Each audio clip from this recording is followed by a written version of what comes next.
Hello students. आज का हमारा टॉपिक है organizing data services and tools, जिसको हम बोलते हैं ऑर्गेनाइजिंग डेटाबेस एंड टूल्स। हमने लास्ट टाइम बात करी थी ऑपरेशनल डेटाबेस की, जो कि हमारी थर्ड लेयर थी। अब हम बात करेंगे इससे टॉप लेयर की, फोर्थ लेयर की, जो कि हमारी ऑर्गेनाइजिंग डेटाबेस एंड टूल्स।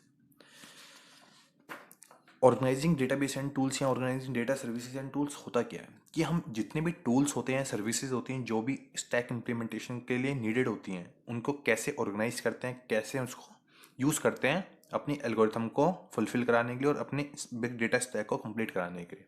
सबसे पहले हम उसको कैप्चर करेंगे, वैलिडेट करेंगे, असेंबल करेंगे। ये पता ही है आपको कि जो भी डेटा आता है, इनपुट डेटा आता है, उसको हम कैप्चर करते हैं, डेटा वेयरहाउस में स्टोर करते हैं या डेटा मार्ट्स में स्टोर करते हैं।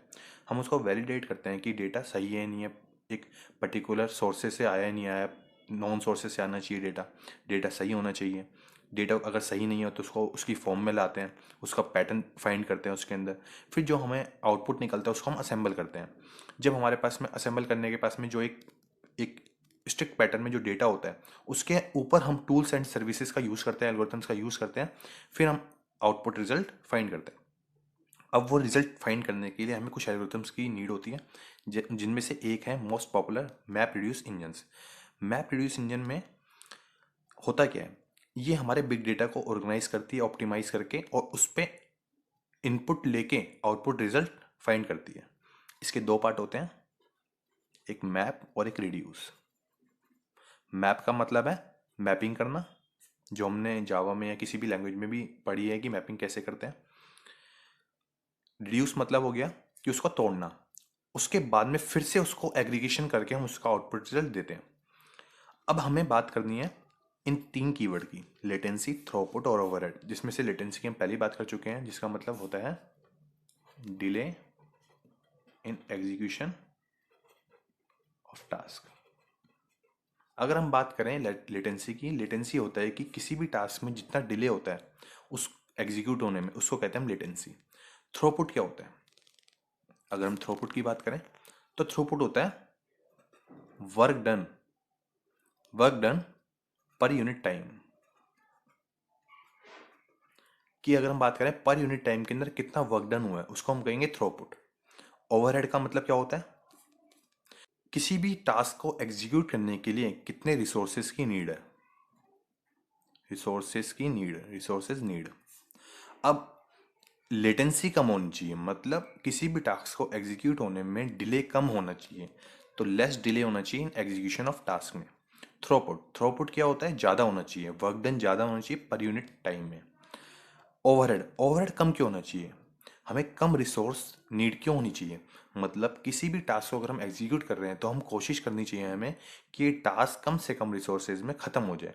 ऐसा नहीं कि कम रिसोर्सेज लेने के चक्कर में हमने उसका टाइम इंक्रीज कर दिया। Work done per unit time ज़्यादा होना चाहिए, उसके बाद हम देखेंगे कि ओवरहेड कितना है। ओवरहेड को हम रिड्यूस करने की कोशिश करेंगे। अगर ओवरहेड रिड्यूस हो रहा है थ्रूपुट इंक्रीज होने के बाद, तो अच्छी बात है। फिर हम बात करते हैं डेटा सर्विसेज एंड टूल्स। इसमें काफ़ी सारी एल्गोरिथम्स आ जाती हैं, या used of gather data for further processing. अब जो भी डेटा हमारे पास बचता है उसको हम फर्दर प्रोसेसिंग के लिए भेजते हैं, जिसके अंदर हम डिफरेंट तरह की एल्गोरिथम्स और लगा सकते हैं। अब हम बात करेंगे technologies in this layer include, क्या क्या टेक्नोलॉजीज यूज़ होती हैं इस लेयर में। सबसे पहली टेक्नोलॉजी आती है distributed file system. Distributed file system क्या है कि किसी भी एक लार्ज फाइल को छोटी छोटी फाइल्स में कन्वर्ट कर देना, डिकम्पोज कर देना, या किसी भी बिग डेटा को छोटे छोटे डेटा में कन्वर्ट कर देना, और उसकी स्टोरेज कैपेसिटी को यूज़ करते हुए, उसकी प्रोसेसिंग पावर को यूज़ करते हुए उसको सॉल्व करना, और सॉल्व होने के बाद उसको रिटर्न कर देना। इसको हम कहते हैं डिस्ट्रीब्यूटेड फाइल सिस्टम। कहने का मतलब उसको डिस्ट्रीब्यूट करके, उसको सॉल्व करके, और उसको हमें रिटर्न करना होता है इसके अंदर, जिससे कि हमारा जो टास्क होता है, बिगर टास्क भी हमारा ईजी हो जाता है और ईजी वे में हम उसको कंप्लीट कर सकते हैं। नेक्स्ट आता है हमारा सीरियलाइजेशन सर्विसेज। सीरियलाइजेशन सर्विसेज होता क्या है?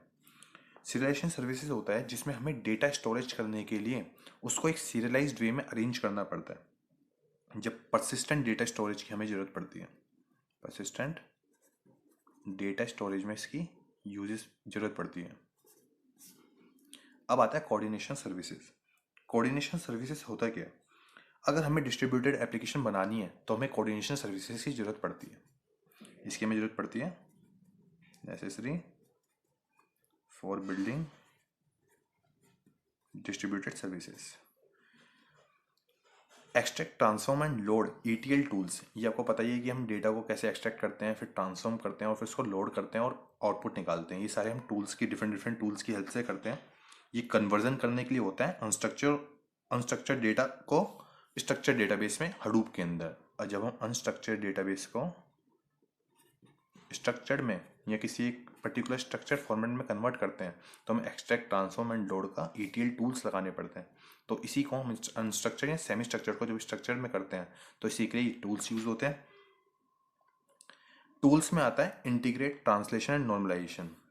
टूल्स यूज करते टाइम हमें देखना होता है कि हम सारी चीज़ों को गैदर करें, सारे डेटा को गैदर करें, उसके बाद उसमें ट्रांसलेशन करें, मतलब कि सारे डेटा को इंटीग्रेट करके डेटा वेयर हाउस में इंटीग्रेट करके डेटा मार्ट्स में इंटीग्रेट करके उस पर ट्रांसलेशन एल्गोरिथम लगा के उसको नॉर्मलाइजेशन करके। नॉर्मल सबसे पहले ट्रांसलेशन एल्गोरिथम क्या होती है? ट्रांसलेशन एल्गोरिथम का मतलब हो गया कि अनस्ट्रक्चर को स्ट्रक्चर में कन्वर्ट करना एक तरह से। नॉर्मलाइजेशन का मतलब हो गया कि सब चीज़ों को नॉर्मलाइज करना, मतलब कि अगर हम RDBMS में बात करते हैं तो हमें 3NF फॉर्म में कन्वर्ट करना होता है किसी भी नॉर्मल फॉर्म को। जो भी नॉर्मल फॉर्म में होता है उसमें से हमें ट्रांजिटिव और पार्शियल डिपेंडेंसी जैसे रिमूव करनी होती है। ऐसे ही इसमें नॉर्मलाइजेशन का मतलब हो गया कि एक पर्टिकुलर पैटर्न में उसको पर्टिकुलर स्ट्रक्चर में उसको कन्वर्ट करना, जिसको हम कहेंगे यहाँ पे नॉर्मलाइजेशन। इसमें कई वर्कफ्लो सर्विसेज भी होती हैं, जिसमें हम अगर बात करें तो सिंक्रोनाइजेशन होती है लेयर्स के बीच में। जो भी डेटा सर्विसेज और टूल्स रिक्वायर्ड होते हैं बिग डेटा एनालिटिक्स में, वो सारा हमारा आता है इस टॉपिक के अंदर, organizing data services and tools. ये हमारी हो गई fourth layer, data warehouses and data marts के रिगार्डिंग, जो कि इंपॉर्टेंट टॉपिक है। ये हम नेक्स्ट वीडियो में कवर करेंगे इसको। Thank you.